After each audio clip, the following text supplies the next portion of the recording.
This is lawn number 13 of today.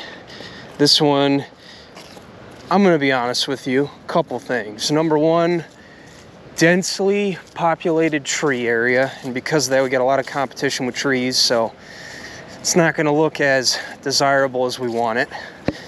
And another thing, this property is only on the 4-step plan, which means it only gets 2 visits in the spring, it gets 3 months in the summer, and then we return for 2 more in the fall. So if they wanted any more than that, they would have to get on the comprehensive plan, which gives them spring, summer, and fall. Now I am working on something for next year though that goes a step beyond that, so you guys will probably have to stay tuned to see what we're gonna do. But for now, basic and comprehensive is what we've been running, and I gotta say, I'm pretty happy with how things are going here. So we sprayed this, the last time I sprayed this property I think was late May, early June, and for not getting a whole lot, it's holding its color very well in most areas. Some areas it needs a little help, that's what we're gonna do today. But what's cool is, earlier in the year, I tried out a, oh, not gonna do that again, nope. Earlier in the year, I did spray out a slow release form of Encharge. It's called Encharge TZ. It's like a slow, 100% slow release, I believe.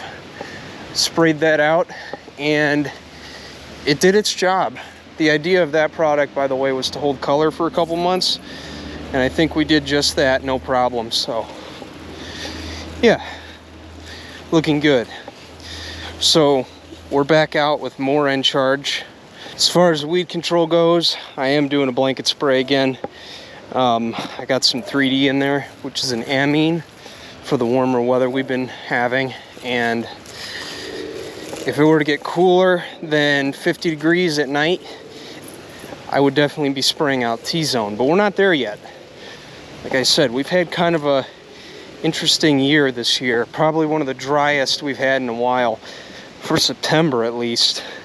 I mean, things are looking better now because we got rain again, but very unusually dry summer.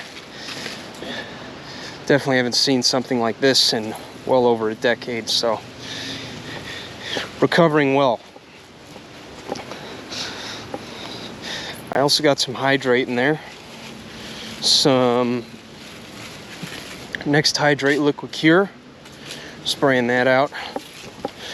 And what's cool about this one is it literally helps improve water infiltration in the plant, which is very important. So we do have a little bit of leaf cover here, which brings me to a question that I know I might get, and that is, Jake, what do you typically do when a lawn is covered in leaves? Well, I do one of two things, depending on the situation, obviously.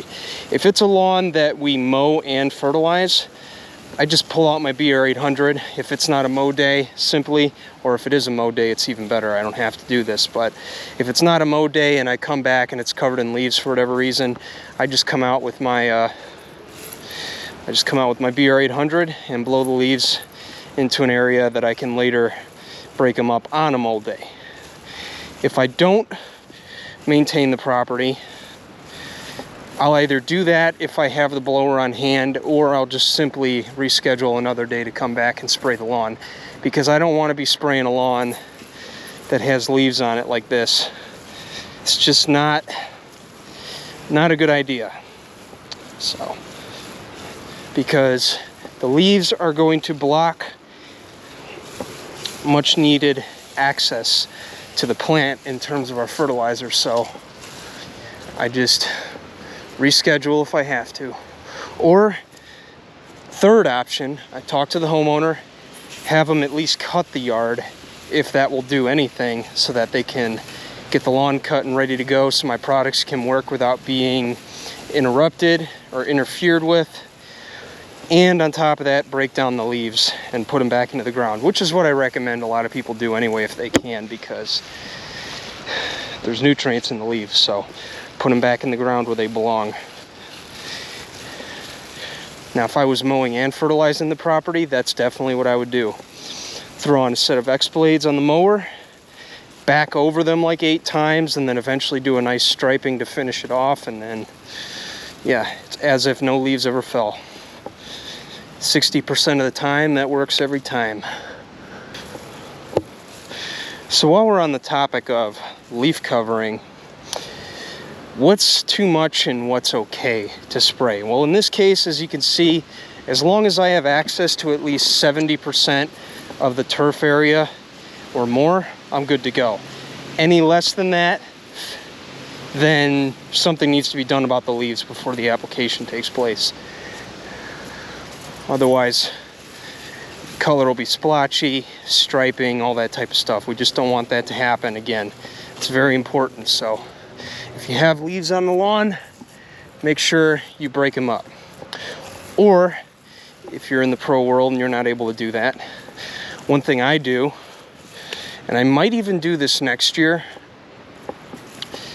is do a granular, because you have more flexibility with granular because of the way they're distributed, which means they'll actually go through the leaves if you're not able to get them up. Maybe you don't have time to get them up, or you just simply don't want to, right? Just put down a granular, and I do this for the last app of the year, by the way. Put down a granular and just let the granular break down and do its thing, because that way you don't have to worry about the fertilizer going down. Pellets will just go down there on their own. Now, if you're scheduled to do a leaf cleanup, I would obviously do that first, but if you're in a situation where that's not going to happen for whatever reason, granular's the way to go, because one way or another those granules will get to the plant.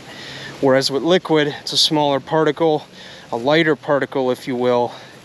It's just not going to work the same way unless it rains after, which we don't want all the time, because we're spraying weed controls that need at least 24 hours to dry, like we are today. So that's definitely one thing I would advise for sure, is use a granular if that's going to be a problem for you. If not, I'd stick with liquid. I just think liquid works a lot better. That's just me, though. We're all entitled to our own opinions. Not dogging on granular. There really are some good granular products out there. I'm just a liquid fan. I've been a liquid guy for a while now. I've gotten really good results, especially with the line of products I use, and just haven't looked back. Now, I do use some granulars in my program too. I know that's a question I might get. Should I run an all liquid or all granular or hybrid program? Now, this is just me talking, right? Do your homework and figure out what's going to work best for you.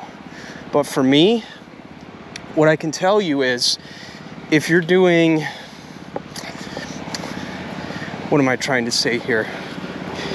If you're doing a lot of small houses, it might be better to do liquid, because you can control where it goes with skid sprayers.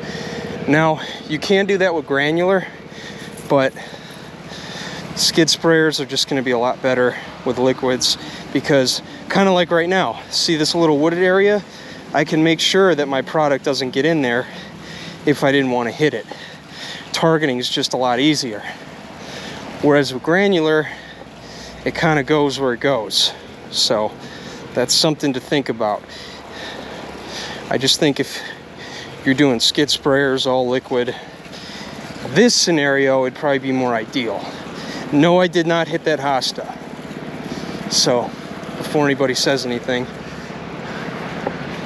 I did not hit the hosta, everybody. No plants were harmed in the making of this video. None.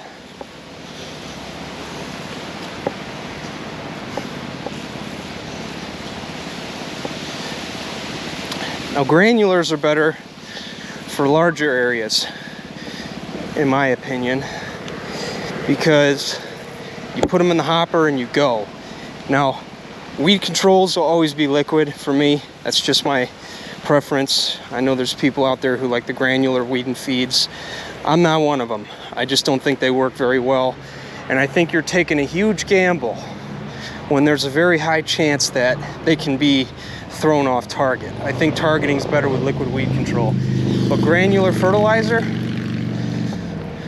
it has a place in my heart for larger properties. I will say though, God, this is a conversation. By the way, I am going to break these up, but this is a conversation we can have in a formal video for sure. Like something I might have to plan, but this is my impromptu opinion for sure. I gotta say though, filling up the tank going all day until the tank's empty versus having to refill the hopper every 3 or 4 houses, I don't know, I kind of prefer this way. that too. And if I really wanted to, I could also tank mix in with my fertilizer. If the pH is the same or it's not going to neutralize, I can mix them all together and just do a one and done if it doesn't impact the cost too much. Now obviously you want to budget for that stuff, but just something to think about. Yeah, a lot of talking points, I know. We'll break them down, don't worry. But we'll also do videos on this. If you want to hear them, comment below. That'd be cool.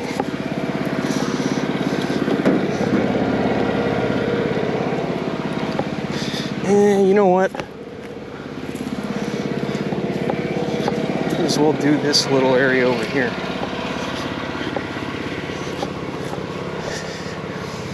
One more thing while we're talking about liquid versus granular. So I do a hybrid plan. I think that's the way to go. Pick that up for them. I think that's the way to go because in my area, we get a lot of freezing temperatures at the beginning and end of the year.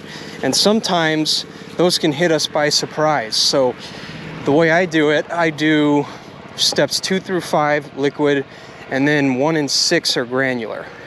Now the reason I do it that way again is because of the frost, right? Or the freezing. I don't have to worry about lines freezing those first and last applications. And then once we get past those freezing temperatures, I let it fly with all liquid. That's how I do it. Now, if I were to do granular, it wouldn't be all granular. It'd be a combination of both.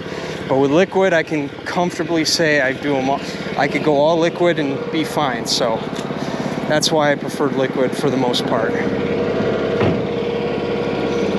Probably make this its own episode where I just talk about this, because there are a lot of talking points.